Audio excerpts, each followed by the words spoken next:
Hello student, कैसे हैं। स्वागत है हमारे यूट्यूब चैनल में MK मैथ क्लासेस में। जो हमारे चैनल को सब्सक्राइब नहीं किया है, जल्द से जल्द हमारे चैनल को सब्सक्राइब कर दे, लाइक कर दे और शेयर कर दे हमारे वीडियो को। आज हम पढ़ाने वाला हूं क्लास 12 का मैथ एक्सरसाइज 7.6। क्वेश्चन आपको मिलेगा 1 से लेकर 4 तक सोल्यूशन। ठीक है, इसके पहले वाले वीडियो में हमने 7.5 और बाकी के जो एक्सरसाइज हैं सारे का सोल्यूशन हमने दे दिया है।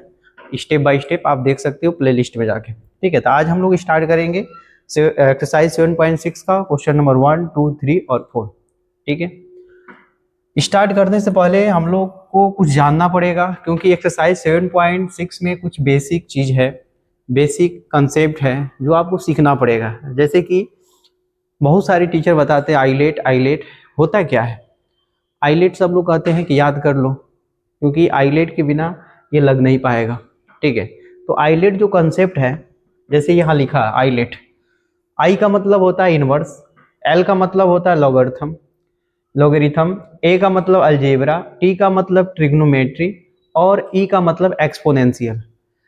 आइलेट एक तरह के कंसेप्ट है, एक तरह के फार्मूला है जो आपको ये डिसाइड करेगा कि कौन सा टर्म को फर्स्ट फंक्शन मानने होंगे और कौन से फंक्शन को सेकेंड फंक्शन मानोगे। क्योंकि आप अगर टर्म डिसाइड नहीं करोगे, फंक्शन डिसाइड नहीं करोगे तो फिर लगा नहीं पाओगे। जैसे कि 1 नंबर पे आई है, 2 नंबर पे एल है, 3 नंबर पे ए है, 4 नंबर पे टी है और 5 नंबर ई नंबर पे 5 है। ठीक है, अगर आइलेट में इनवर्स पहले आता है तो हम इनवर्स को फर्स्ट फंक्शन मानेंगे। अगर इन टर्म में लॉगरिथम पहले आता है तो अगर अलजेब्रा और लॉगरिथम दो एक साथ आते हैं तो लॉगरिथम को हम लोग पहला फंक्शन मानेंगे सॉल्व करते समय। अगर मान लो अलजेब्रा और ट्रिगो एक साथ आता है तो अलजेब्रा को पहला फंक्शन और ट्रिगो को सेकंड फंक्शन। ठीक है, जैसे टर्म है उसी तरह हम लोग टर्म डिसाइड कर लेंगे अगर फंक्शन आते हैं तो। ठीक है, तो एक फार्मूला होता है, जैसे कि आपको मैं यू भी के रूप में दिखा देता हूँ, यू और ये भी। मान लो ये पहला फंक्शन, ये दूसरा फंक्शन है, इनको कैसे सॉल्व करोगे। मान लो आइलेट में पहला फंक्शन, ये दूसरा फंक्शन। पहले फंक्शन को हम लोग एक टर्म अपने तरीके से हम लोग याद रखे हैं और अपने तरीके से हम लोग याद करके लिखते भी हैं कि कैसे लिखा जाएगा, कैसे पढ़ा जाएगा। ठीक है, जैसे कि पहला फंक्शन है, पहले फंक्शन को इंटीग्रेशन के बाहर रखना है। ठीक है, सेकेंड फंक्शन का इंटीग्रेशन करना है, फिर डी एक्स है, ठीक, फिर माइनस लगा देना है, फिर होल इंटीग्रेशन लगा लेना है। ठीक है, एक तरह के समझिए कंसेप्ट है, फार्मूला है। आपको ऐसे ही क्वेश्चन को सॉल्व करना है, क्योंकि इसी फार्मूले पे इस एक्सरसाइज का सारा क्वेश्चन सॉल्व हो जाएगा।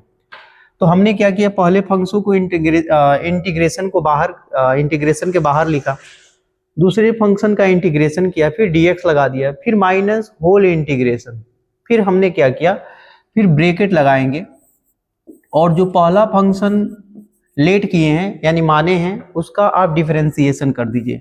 देखिए, पहले फंक्शन को बाहर किया, सेकेंड फंक्शन का इंटीग्रेशन कर रहे हैं, फिर होल इंटीग्रेशन, फिर ब्रैकेट लगा के D upon D x you, यानी यू को आपने फर्स्ट फंक्शन लेट किया है। उसके बाद जो सेकेंड फंक्शन है उनका इंटीग्रेशन ही होगा dx, और फिर ब्रैकेट बंद कर देंगे, dx यूज कर लेंगे। ठीक है, तो ये एक तरह का हमारे पास ये फार्मूला भी हो गया, एक तरह के हमारे पास कंसेप्ट भी हो गया, जो आपको इस चीजों को ध्यान में रख के सॉल्व करना है। सबसे बेस्ट आइलेट है। अगर आइलेट नहीं याद रहेगा तो फिर आप इस फार्मूले की याद करके भी सॉल्व नहीं कर पाओगे, क्योंकि आप सॉल्व करते रहोगे, ये कभी खत्म नहीं होगा इंटीग्रेशन। इसकी वजह से हमें आइलेट याद करना पड़ेगा। आई का मतलब इनवर्स, एल का मतलब लॉगरिथम, ए का मतलब अलजेब्रा, टी का मतलब ट्रिग्नोमेट्री और ई का मतलब एक्सपोनेंशियल। हमने सारे टर्म को नंबरिंग भी कर दिया है, कौन सा नंबर पे आएगा तो किसको पहले लेंगे। इसमें सबसे पहले अगर इनवर्स आता है तो इनवर्स को हम लोग फर्स्ट फंक्शन लेट कर लेंगे, लॉगरिथम आता है तो लॉगरिथम को सेकेंड फंक्शन लेंगे, मतलब इस टर्म के हिसाब से हम डिसाइड कर लेंगे। तो हम लोग क्वेश्चन पे चलते हैं, एक्सरसाइज पे 1 से लेकर 4 तक जो क्वेश्चन है। इस फार्मूले को याद रखिएगा, यू भी के रूप में हमने लिखा है, यू को पहला फंक्शन, भी को मैंने समझाया है, एक कंसेप्ट है। ठीक है, तो सॉल्व करते हैं। चलिए, आपका फर्स्ट क्वेश्चन क्या है। ठीक है, फर्स्ट हमारा जो क्वेश्चन है, देखिए एक्सरसाइज का जो फर्स्ट क्वेश्चन का है एक्सरसाइज 7.6 में integrate the function in the exercise 1 to 22। इसमें 22 क्वेश्चन है। फिलहाल में मैं अभी 4 क्वेश्चन का ही सोल्यूशन दूंगा क्योंकि बहुत ज़्यादा लॉन्ग होने पे दिक्कत होती है। ठीक है, तो हम छोटे छोटे वीडियो बना के आपको दे रहा हूँ ताकि आपको देखने में दिक्कत ना हो, हर तरह का कंसेप्ट क्लियर रहे। ठीक है, देखिए फर्स्ट क्वेश्चन क्या है, एक्स साइन एक्स। हमें इनका इंटीग्रेशन करना है ना, तो सबसे पहले आपको लेट करना पड़ेगा। ठीक है, लेट करने के बाद आप किसी आई से रिप्रेजेंट करना पड़ेगा।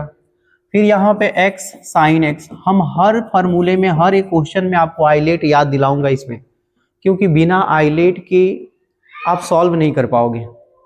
आईलेट बहुत ज़्यादा इंपॉर्टेंट है। देखिए मैं यहाँ पे लिख भी दे रहा हूँ आईलेट। ठीक है, आप बताओ इसमें इनवर्स है, नहीं है। ठीक है, लोगरिथम है, नहीं है। अलजेब्रा है, हाँ सर अलजेब्रा तो है। उसके बाद क्या है, ट्रिगो है। तो अलजेब्रा फर्स्ट नंबर पे, ट्रिगो सेकंड नंबर पे आ रहा है। अगर इन दोनों को काट दिया जाए तो अलजेब्रा फर्स्ट फंक्शन हो जाएगा और ट्रिगो क्या हो जाएगा हमारा, सेकंड फंक्शन। ठीक है, तो हम अभी आपको कंसेप्ट सिखाया हूं, देख सकते हो यहाँ पे फर्स्ट फंक्शन सेकंड फंक्शन को कैसे सॉल्व किया हूं। यहाँ पे फर्स्ट फंक्शन, यहाँ पे सेकंड फंक्शन, यहाँ पे फर्स्ट फंक्शन, यहाँ पे सेकंड फंक्शन। ठीक है, हमने एक फार्मूले की तरफ से कंसेप्ट के हिसाब से हमने सॉल्व करके आपको बताया है। आईलेट को आप याद रखो। ठीक है, सॉल्व करते हैं क्वेश्चन को। देखिए तो आपको करना क्या है, फर्स्ट फंक्शन को आगे लिखना है। ठीक है, लिख लेते हैं। और सेकेंड फंक्शन का इंटीग्रेशन करना है, यानी x integration of sine x dx लिखना है। फिर माइनस होल इंटीग्रेशन, फिर ब्रैकेट का यूज करेंगे। फिर डिफरेंशिएशन करेंगे किसका, फर्स्ट फंक्शन का डिफरेंशिएशन करेंगे x, फिर इंटीग्रेशन लगाएंगे, फिर साइन एक्स dx और फिर ब्रैकेट बंद कर देंगे और यहाँ पे dx यूज करेंगे। ब्रैकेट के बाहर एक dx रहेगा, क्यों यूज होगा, ब्रैकेट के बाहर dx यहाँ भी लिखे हैं और यहाँ भी क्यों यूज होगा, क्योंकि यहाँ होल इंटीग्रेशन है। जब ये सॉल्व कर लोगे ये इंटीग्रेशन का साइन बचेगा और dx इनको भी सॉल्व करना पड़ेगा। ठीक है, अब देखिए तो i is equal to integration आपको पता होना चाहिए साइन का इंटीग्रेशन होता क्या है। साइन का इंटीग्रेशन होता है माइनस कॉस। ठीक है, क्या होता है, माइनस कॉस। अब देखिए तो d अपॉन dx ये दोनों सेम है, कैंसिल हो जाएगा। यहाँ पे क्या होगा, माइनस कॉस एक्स dx और प्लस में c, इनका इंटीग्रेशन कर देंगे, ये dx बचेगा, ये लिख देंगे, ये इंटीग्रेशन का साइन यहाँ लिख देंगे। ठीक है, अब देखते रहिए। i is equal to integration क्या हो जाएगा हमारे पास, यहाँ पे क्या है, माइनस को आगे लिख सकते हो, minus x cos x, minus minus यहाँ पे देखो, यहाँ माइनस है ना, तो माइनस माइनस क्या हो जाएगा, प्लस, यहाँ प्लस। और साथ में कॉस का इंटीग्रेशन क्या होता है, कॉस का इंटीग्रेशन साइन होता है, प्लस साइन। यहाँ पे साइन यूज कर लेंगे और प्लस में हम लोग सी यूज कर लेंगे। ये आपका आंसर है। ठीक है, ये आपका क्या है, आंसर है। ठीक है, देखिए कितने लाइन में गया, 1 2 और 3 लाइन में हमने सॉल्व किया। और आपको मैं बार बार कह रहा हूं कि अगर कंसेप्ट क्लियर है तो आप इन क्वेश्चनों को बिना कलम उठाए भी सॉल्व कर सकते हैं, क्योंकि आपका कंसेप्ट क्लियर होगा तो मैं गारंटी दे रहा हूं आपको हर एक क्वेश्चन समझ में आएगा। उसके लिए आपको आईलेट याद करना पड़ेगा और उसके साथ साथ जो मैं फार्मूला सिखाया हूं कंसेप्ट वाला वो याद कर लो। मैं गारंटी दे रहा हूं कि आपको मैं जो पढ़ा रहा हूं एकदम माइंड में घुस जाएगा, क्योंकि अगर आप थोड़ा सा भी इंटीग्रेशन जान रहे हो ना, इंटीग्रेशन का आई भी जान रहे हो ना, तो मैं गारंटी दे रहा हूं आपको समझ में आएगा। ठीक है, तो अगला क्वेश्चन,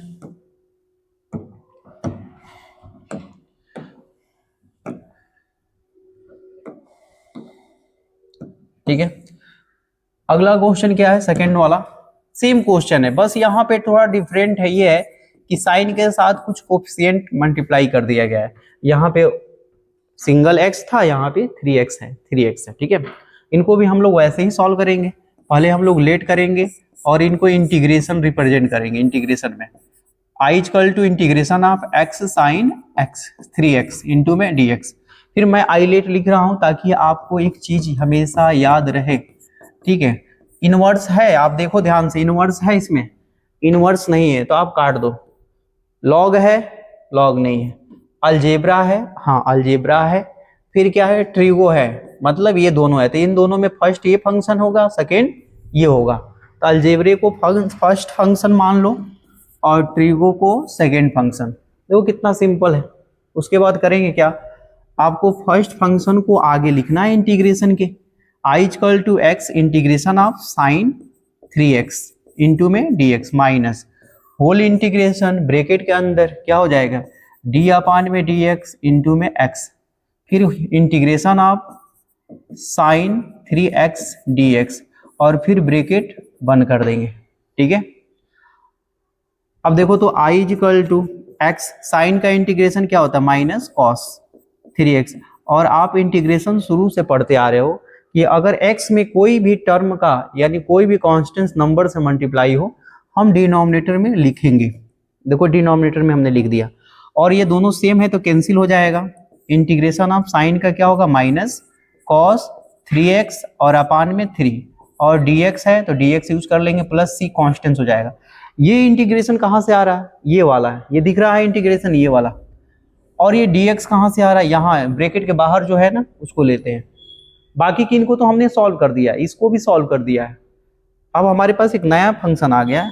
ठीक है, फिर हम लिखेंगे क्या, आई इक्वल टू, देखो माइनस को आगे लिख लेते हैं, माइनस एक्स क्या हो जाएगा कॉस, देखिए साइन का प्लस कॉस होता है ना, सॉरी साइन का माइनस कॉस होता है। ठीक है, साइन का माइनस कॉस, ठीक है, कॉस 3x अपान में 3, और देखो तो ये माइनस माइनस क्या कर देगा प्लस, यहाँ प्लस कर लो और यहाँ पे क्या हो जाएगा 1/3 को आगे लिख देंगे और cos 3x dx प्लस में c, i इक्वल टू हो जाएगा माइनस में x cos 3x अपान में 3 प्लस में 1/3, और cos का इंटीग्रेशन क्या होता है साइन होता है, साइन 3x, और x में कुछ भी मल्टीप्लाई हो, x में किसी भी कांस्टेंट से मल्टीप्लाई किया गया हो, अगर इंटीग्रेशन कर रहे हो तो उसको डिनोमिनेटर में लिखना पड़ेगा प्लस में c, i equal to minus में x cos 3x अपान में 3 अपान प्लस में 1 अपान में 9 साइन 3x प्लस में c, ये आपका आंसर है। ठीक है, हमने हर एक स्टेप बताया, कोई भी स्टेप ऐसा नहीं है कि जो नहीं तोड़ रहा हूँ, हर एक स्टेप बता रहा हूँ ताकि आपको अच्छे से समझ में आए। आइलेट भी बता रहा हूँ, आइलेट का मतलब क्या है, कैसे इसको डिफाइन करेंगे, कैसे लगाओगे, देखो हर एक स्टेप लिख रहा हूँ। अब क्वेश्चन नंबर 3 सॉल्व करते हैं। क्वेश्चन नंबर 3 है क्या, देखिए तो अगर आपको समझ में आ गया ना तो मैं बता रहा हूं कि आपको पूछने की जरूरत नहीं है दोबारा। ठीक है, इसको भी हम लोग लेट कर लेते हैं, i equal to integration of x square e पे पावर x dx। ठीक है, इसमें भी हम आइलेट ढूंढेंगे, आइलेट लिख लेते हैं ताकि हमें सॉल्व करने में दिक्कत ना हो। ठीक है, इनवर्स है,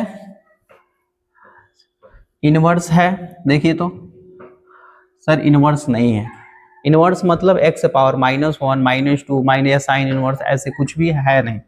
ठीक है, लॉग है, लॉग नहीं है, इसमें कहीं भी टर्म में लॉग नहीं है तो लॉग भी काट दीजिए। अलजेब्रा है, ठीक है, ट्रिगो है, नहीं है। ठीक है, आपको अलजेब्रा है, अलजेब्रा होगा तो पहला फंक्शन, एक्सपोनेंशियल होगा तो सेकेंड फंक्शन, तो आपको ध्यान से दिख रहा होगा अलजेब्रा यहाँ पे है और एक्सपोनेंशियल यहाँ पे है ना। ठीक है, तो हमारे पास दोनों फंक्शन है, तो हम दोनों फंक्शन का क्या करेंगे, इंटीग्रेशन करेंगे। कैसे करेंगे, पहले फंक्शन को हम लोग आगे लिखेंगे, ठीक है, सेकेंड फंक्शन का इंटीग्रेशन करेंगे, फिर माइनस होल इंटीग्रेशन, फिर ब्रैकेट में d अपान में dx किसका करेंगे, पहले फंक्शन का, पहले फंक्शन का करेंगे एक्स स्क्वायर, फिर इंटीग्रेशन करेंगे किसका, सेकेंड फंक्शन का e पे पावर x dx और ब्रैकेट बंद कर देंगे। ठीक है, i equal to x square e पे पावर x का e पे पावर x, आपको पता होगा कि e पे पावर x का इंटीग्रेशन और डिफरेंशिएशन यानी अवकलन समाकलन कभी चेंज नहीं होता है। ठीक है, जो अवकलन होता है वही समाकलन होता है, जो इंटीग्रेशन होता है वही डिफरेंशिएशन होता है, दोनों में कोई चेंजिंग नहीं होती है। ठीक है, माइनस इनका डिफरेंशिएशन जानते हो ना, एक्स स्क्वायर का क्या होगा 2x, और इसका इंटीग्रेशन e पे पावर x dx, और प्लस में c एक कांस्टेंट यूज कर लेंगे। ठीक है, अब दोबारा फिर हम लोग सॉल्व करेंगे i इक्वल टू, ठीक है, एक्स स्क्वायर ई पे पावर x माइनस, अब हम लोग फिर डिसाइड करेंगे आइलेट के हिसाब से। आइलेट हमें फिर डिसाइड करेगा, क्योंकि जब तक ये सॉल्व नहीं होगा तब तक आइलेट का यूज हम लोग करते रहेंगे। ठीक है, तब तक आइलेट का यूज करते रहेंगे। यहाँ देखो अलजेब्रा और एक्सपोनेंशियल है, तो इनको हटा दो, इनको भी हटा दो, इनको ये पहला फंक्शन, ये सेकेंड फंक्शन। ठीक है, पहले फंक्शन को आगे लिखो, 2 को बाहर रख लेते हैं, चलो 2 को हम लोग बाहर रख लेते हैं, 2 को बाहर रख लो। पहले फंक्शन, ये पहला फंक्शन है, दूसरा फंक्शन है, पहले फंक्शन को बाहर लिखिए, इंटीग्रेशन कर लो, और सेकेंड फंक्शन का इंटीग्रेशन कर लो। पहले फंक्शन को बाहर रखो, सेकेंड फंक्शन का इंटीग्रेशन कर देंगे dx, फिर माइनस, ठीक है, माइनस, फिर होल इंटीग्रेशन, ब्रैकेट का यूज कर लेंगे, d अपान में dx।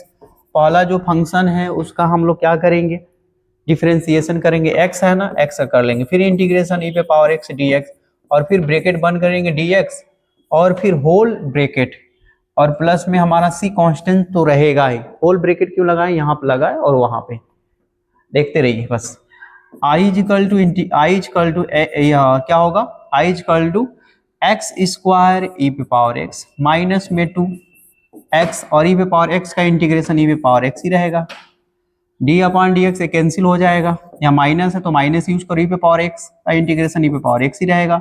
यहाँ dx है, dx यूज कर लोगे, और प्लस में c, फिर i इक्वल टू क्या होगा, एक्स स्क्वायर ई पे पावर x माइनस में 2, इस माइनस 2 को अंदर मल्टीप्लाई करो, x इंटू ई पे पावर x, माइनस माइनस क्या होगा प्लस, और ई पे पावर x का इंटीग्रेशन क्या होगा, ई पे पावर x, ठीक है, और प्लस में c। ये आपका आंसर है। ठीक है, हम क्या कर रहे हैं, हर एक क्वेश्चन को स्टेप बाय स्टेप तोड़ रहे हैं ताकि आपको अच्छे से समझ में आए। ठीक है, कोई जल्दीबाजी नहीं है, आप आराम से समझो, आप लगे रहो इस चैनल पे। मैं गारंटी दे रहा हूँ कि अगर इंटीग्रेशन समझ में नहीं आ रहा है तो आपको अच्छे से समझ में आएगा, कोई भी मीडियम हो। ठीक है, कुछ डिफरेंस नहीं दिखेगा आपको। अब क्वेश्चन नंबर 4 पे चलते हैं। क्वेश्चन नंबर 4 है क्या,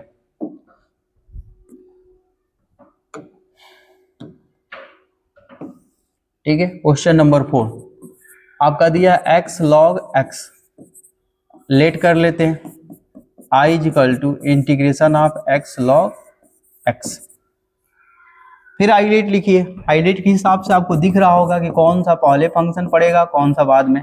इनवर्स है, नहीं है, लॉग है, लॉग है, अलजेब्रा है, अलजेब्रा है, ट्रिगो नहीं है, एक्सपोनेंशियल नहीं है। तो देखो लॉग है तो पहला फंक्शन लॉग हो जाएगा। ठीक है, यह आपका फर्स्ट फंक्शन। सेकेंड फंक्शन क्या होगा, अलजेब्रा हो जाएगा।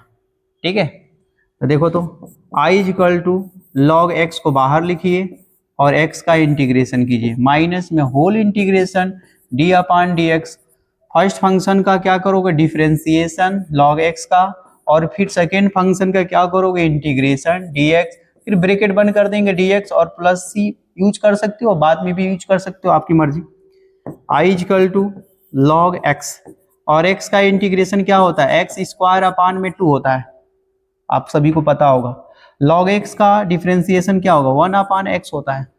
x का इंटीग्रेशन क्या होता है, एक्स स्क्वायर अपान में 2, और ये dx है ना, dx लिख लेंगे, प्लस में c कांस्टेंट, इस x से इस x को कैंसिल कर देंगे।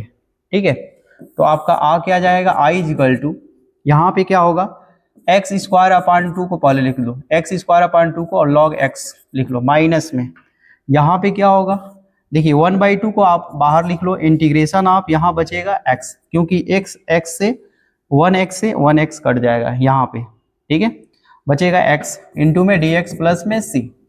i equal to x square upon में 2 log x, माइनस में इसका इंटीग्रेशन क्या होगा, एक्स स्क्वायर अपान में 2 होगा, पहले से 2 है, एक और 2 आ जाएगा, प्लस में c। फिर एक स्टेप और सॉल्व कर लेते हैं।